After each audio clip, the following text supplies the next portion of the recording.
As is often the way, just as I finish encoding and editing a video, something comes through, and thank you to Asma for sending this through. So this is a little sort of add-on to the video you're about to see. There's an article in the Radio New Zealand that's come through today regarding what the minister is calling, or the article is calling a quirk rather than an anomaly or a blatant mistake. And it's in regards to those who are eligible for say a border exception through critical health workers who may not meet the criteria as at 29 September 2021, but meet it afterwards and can still go for the 21RV visa by leaving the country and re-entering. The minister has basically said that they're looking into that and they're hopefully going to fix that. It was extremely obvious from the first day we saw the rules that this was an issue. I haven't included it in the anomalies here because of this now. I've taken that out, but it is definitely it definitely was an anomaly. It's not a quirk. It was a mistake, really. It was poor drafting in the original rules, and it looks like the minister is admitting that there was an error made there, and this is hopefully now going to be fixed so that people don't have to leave the country to re-enter to then get a border exception, when frankly we want these medical staff to be in New Zealand working and not going in and out through our horrible MIQ system. So that's just the quick add-on, the post-video editing add-on to this, and now back to the main video.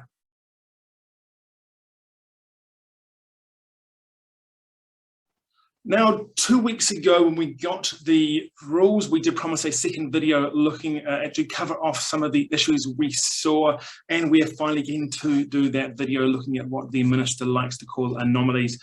We're also going to look at some recent clarifications that we've received on the processing of the one-off 2021 residence visa, what Immigration New Zealand are calling the 21RV. And answering several of the most asked questions which we've received from the hundreds of inquiries we've had in the past couple of weeks. It is 11 AM here on Sunday the 14th of November 2021. My name is Aaron Hunt. I'm a partner at the law firm Stace Hammond, and I head up the immigration team there. As always, this is not legal advice. This is just our commentary on immigration here in New Zealand. If you're looking for legal advice, please get in contact with us at the addresses down below. And remember to like and to subscribe to these videos. It really does help us get the message out. And if you have at any time found these videos we do useful, then please feel free to go and leave a review on Google, the link to which is in the description below. It does help us get the word out there to those of you who actually may need a lawyer to assist you with your applications. Okay, now let's start with the updates. Then we'll look at the the most commonly sort of asked questions, and finally the anomalies that we are still seeing with this new 21RV. Now, we had a webinar with INZ 2 days ago. Most likely a lot of you would have known about it or actually even watched it. It was fairly widely publicised. It was more useful than the previous one from a few weeks ago, but that makes sense now that we actually have access to the rules where previously neither ourselves or INZ seemed to have that. It did give some clarity and confirmation of some views we had made. We also learned a few new things that differed from what had previously been indicated in the earlier session and through correspondence with immigration over the past month or two. The first thing is that the Amendment Circular 2021-48, which is where the S6, the rules are for this 21RV, will be added to the operational manual on the 1st of December. It won't be added prior to that. The Amendment Circular is available online. We will provide a link to that in the description down below, so you can go and see the rules that we are referring to. But they will actually be added to the operational manual, the rule book for immigration, on 1 December when the visa does go live. Now, for the process that's going to be taking place, the system in use will be the current system that is being used, the one currently being used for work visas. It will not be using the new system, which they're using for variations and for border exception applications. Now, this we think is the right choice, as it allows people to save and return to their applications, and I think it is a better system to be using, and I am glad they've made that change to that old system. For those applying under the settled criteria, the system should not require you to upload evidence of work and pay rate. So on an earlier page, it will ask you about your time in New Zealand, your time here when you first arrived here. You put that in there, and then if it calculates that you've met that criteria, it shouldn't be asking you to upload proof of work or pay rate because they're irrelevant to your application. Now, if everything is submitted correctly, the first contact you may receive is the approval in principle email, the AIP. You may never actually get contacted by an immigration officer once the application's been assigned to them. At the AIP stage, Immigration New Zealand will also raise with you about payment, and will direct you at that point about how to move across any fee paid previously if you are previously an SMC or an RFW or EOI applicant with adult children. So don't go withdrawing those applications until Immigration New Zealand tells you to at that point. That's when you'll do that process, and they will give you instructions of how to do that process, allow you to move that application fee you've already paid across to this new application. Now we're going to look at 11 of the most common questions we've been getting asked on a regular basis. Number one, some of you who are eligible on phase 1 won't have received emails. Now, an email is not required to apply, so not getting an email does not mean you are not eligible. That means that purely the immigration systems have not sent it out to you. They admitted this in our call on Friday, so don't panic if you haven't got the email. Immigration New Zealand has confirmed that they didn't go properly. They're going to try and send more out, but even if you don't get one then, look at the eligibility requirements and go from there.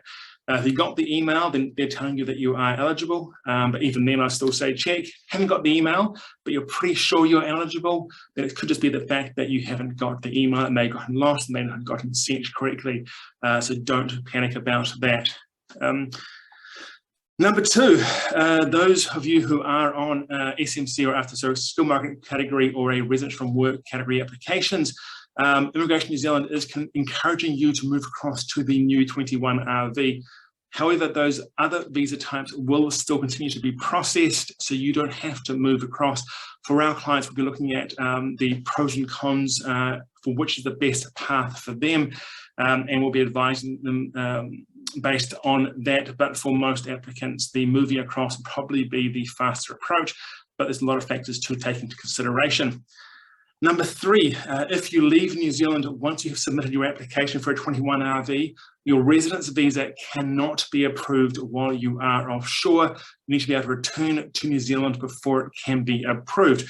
If the border is still closed, returning could be difficult. So be very cautious about leaving New Zealand. You can include, number four, you can include your offshore partner. Limited requirements will need to be met, including living 12 months together. However, as we mentioned in our previous videos, INZ can defer your partner's residence if 12 months isn't met yet, allowing you to include them in your application and for them to be granted residence later once they have lived with you for a bit longer to meet that 12-month requirement. But listen into our anomaly section later in this video to hear about one of the anomalies that's going to impact your family, if it is as we interpret it. Number five, once you have submitted your application, you don't need to remain on an eligible visa, though we expect that most of you will remain on your work visa. You need to remain lawfully to get the visa though. So if you perhaps were on a work visa and you made your application, you want to go back to do some study, then that is an option open to you. Once the application had been submitted, be cautious to make sure it has been submitted and it's got through to that, it's gone past the lodgement criteria checking stage before you look at making any changes. Number six, there is no need for an employer supplementary form. So there's nothing for your employer to fill out. The employer could provide a letter in exchange in replacement for an employment agreement, but there actually is no form for them to complete as you would typically have with a skilled migrant or even a work visa, essential skills work visa.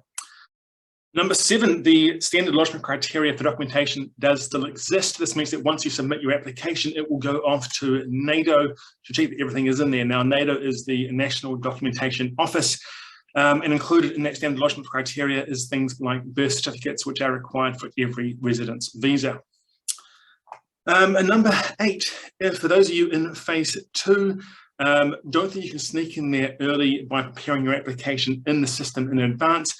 INZ have confirmed that the form will change on 1 March 2022. The reason for this is that Those applying for phase 1 have already made a payment towards the visa fee prior to now, really.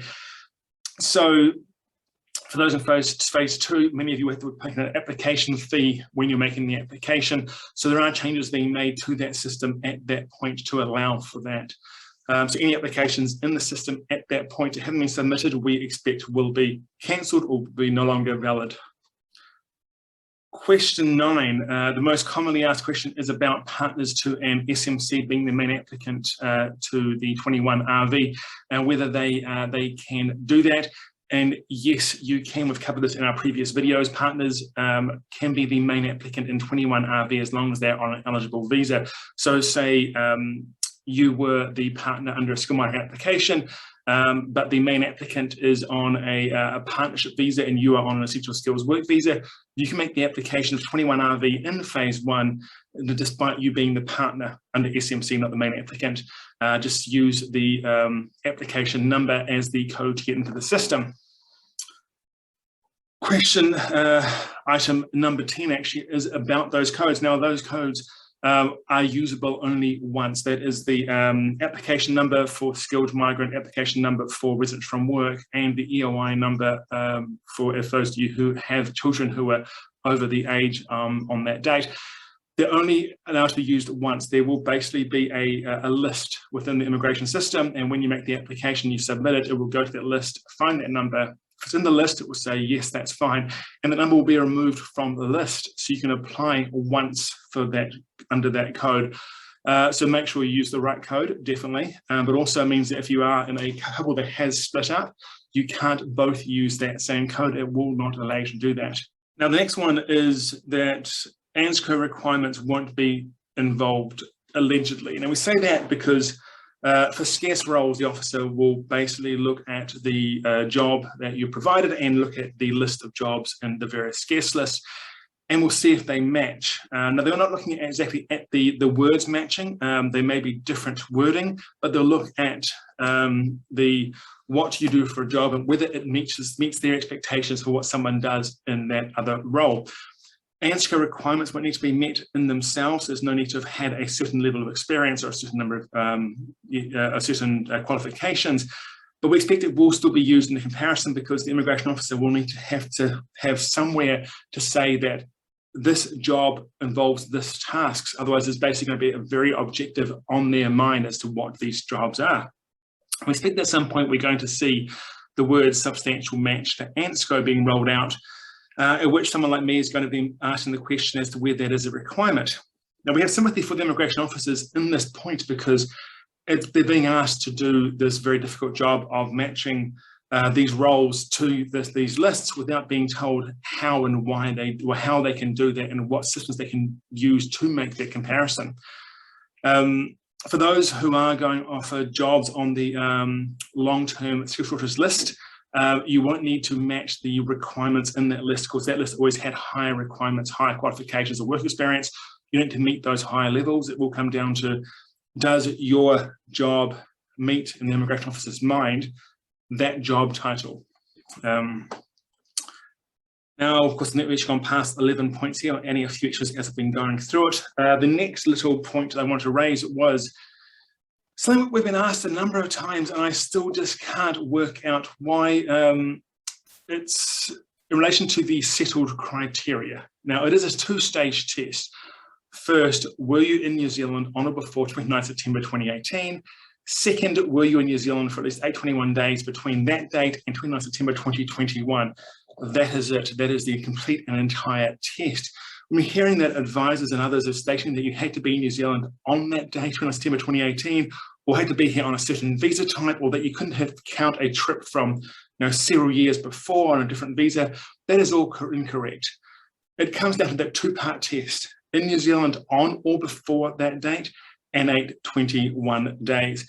What they're doing is seems to be adding an extra criteria that is not in the test. So those of you who came to New Zealand for a one-day visa of holiday, 10 years ago, you meet that first criteria. You were in New Zealand on a visa prior to that date. That criteria is ticked. Doesn't matter how long ago it was or what visa you were on, that criteria is ticked. So you have that, you have 821 days, you've met settled criteria. That is it. It's a simple test. So please don't try and make it more complicated by adding in rules that just are not there. Finally, and as a lead into the anomaly part of this video, do we think the Minister will extend this video to cover more people? Now, we've thought about this a lot. We've talked to a number of groups about this, and we had some hope that he might, because there was some groups which we just couldn't believe had been ignored by this visa. At this point now, though, we do not think he will make changes to it. Now, even though there is that pressure there to make that extension to include these groups, and we're going to cover that more in the anomaly section, to extend it further will mean admitting that there was an error made. Now, governments don't like admitting errors. Government ministers are very error adverse.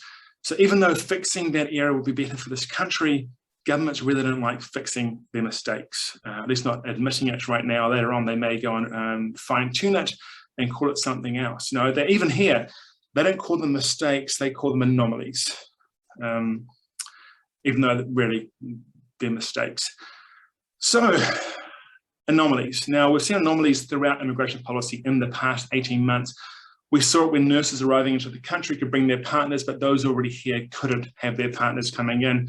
We still see it actually when New Zealand citizen and residence nurses can't bring in their partners, but those on work visa holders can bring their partners in. That's still an anomaly that seems bizarre to us.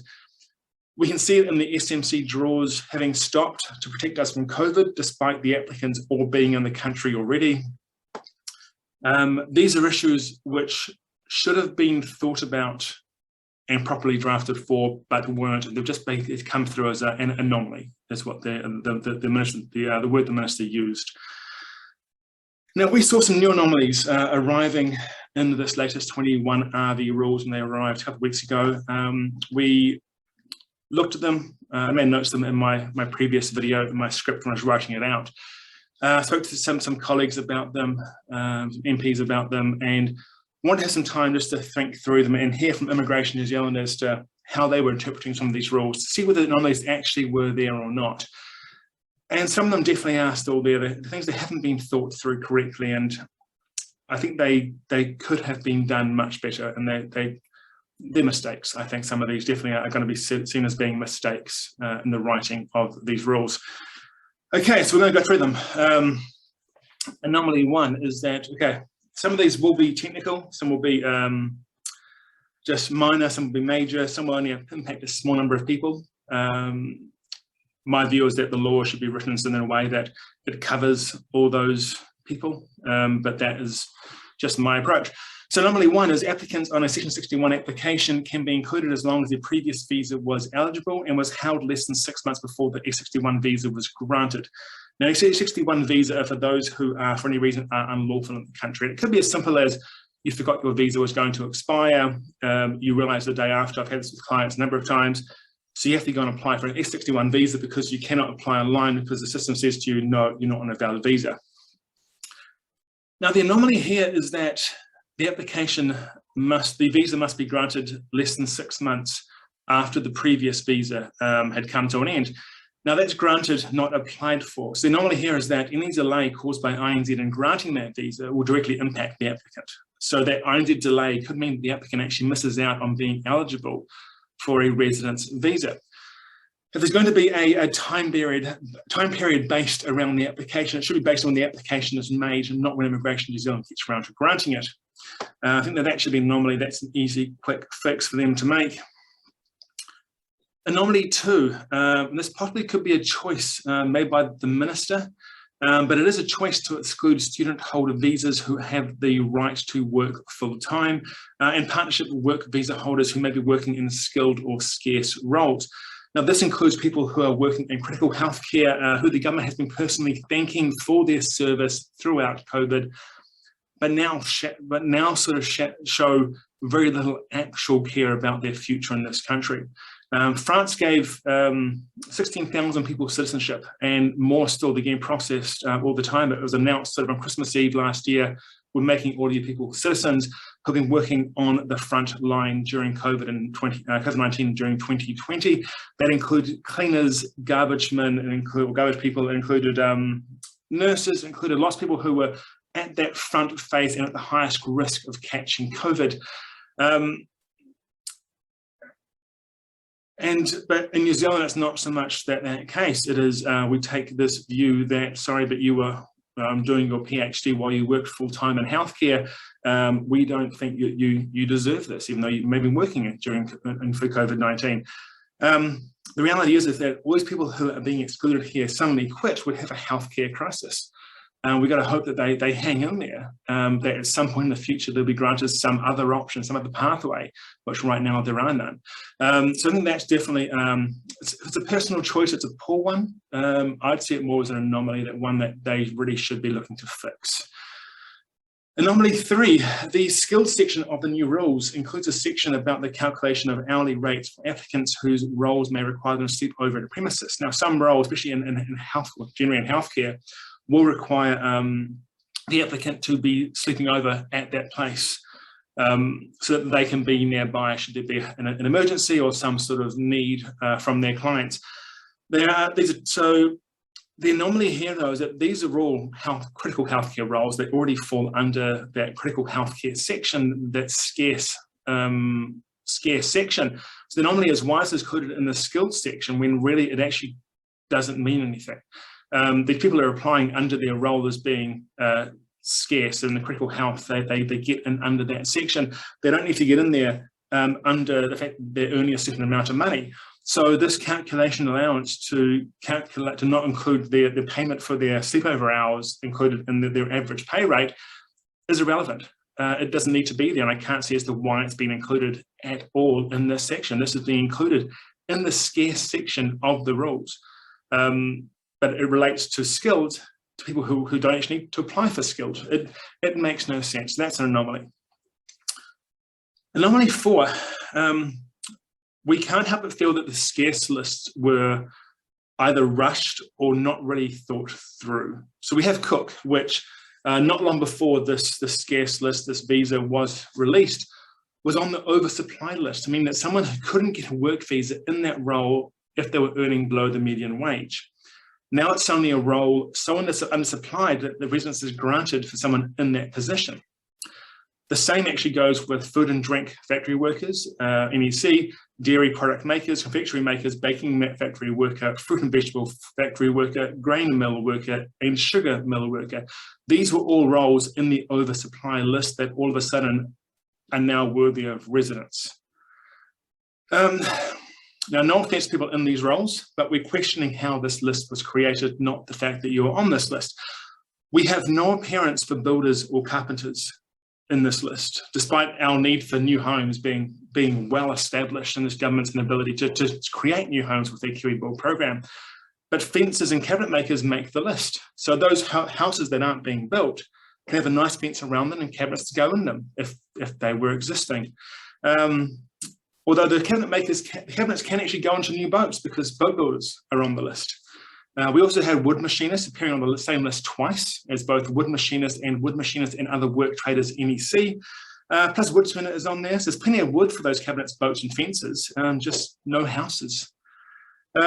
We also noticed the absence of more roles that were and remain vital during the lockdown, such as those people who are working in MIQ. They aren't being paid enough by the government to get visas through the skilled criteria.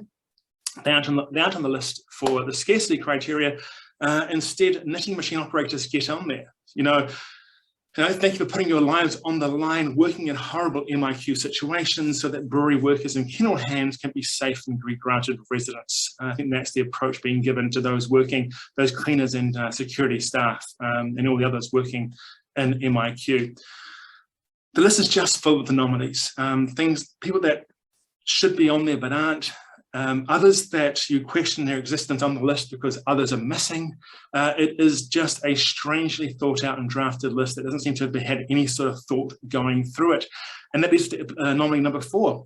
Some of the roles are doubling up. Now, chef appears on 2 of the lists. You're on LTSSL as well as in the primary lists. GP, general practitioner, appears in the long-term skill shortage list, but also on the list but not on the list of jobs requiring occupational registration. Though you could count them as medical practitioner, in which case they're on 2 lists, along with surgeons who appear on both lists. Now, a minor anomaly, but it just looks sloppy and appears to show lists were created separately without giving really thought as to how it's going to work in practice. It's like there was no communication going between these people who were drafting these lists as to what should both be in there and not be on there, and what we need in the country now and in the future.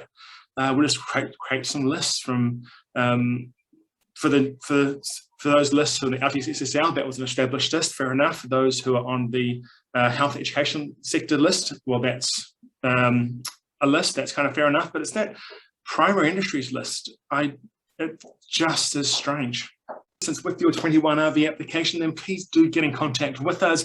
There is a link in the description to a page on our website which gives details about what we are doing and our fees to help you out.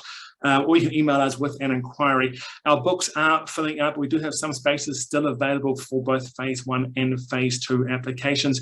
We'll keep doing what we can to answer questions, but our time is being taken up more and more so by client work, as clients will always get priority over our helping people on this on Facebook or on YouTube. So if you do want our help, please get in contact with us, and please do like the video, subscribe to get more videos, and definitely if you do find our videos have been of use to you now or in the past, please do go and leave a good review for us at Google. We'll leave a link to in the description down below where you can do that.